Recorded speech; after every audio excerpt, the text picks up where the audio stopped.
தொகை 100 மடங்கு சுரேஷுக்கும் 5 மடங்கு தீவனுக்கும் கிடைக்கக்கூடியவாறு 81 அப்பிள் பழங்களை வரதன், சுரேஷ், ஸ்டீஃபன் ஆகியோரிடையே பகிர்ந்தளிக்கப்பட்டால் சுரேஷ் எத்தனை அப்பிள் பழங்களை பெறுவார்? ஒன்னா நாங்கள் போடுவோம்.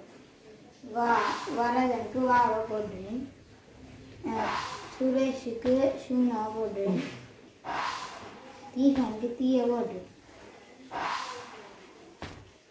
இப்போ வரதனுக்கு 1 வச்சா சுரேஷுக்கு 3, அப்போ தீபனுக்கு 5 ஆயிட்டு. இதெல்லாம் கூட்டினா 9 வருது. இப்போ கொடுத்தீங்கன்னா 81.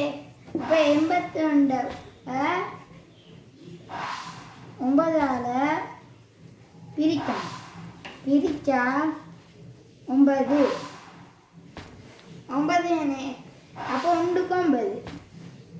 அப்போ 9 தரம் 3 27. 9 தரம் 5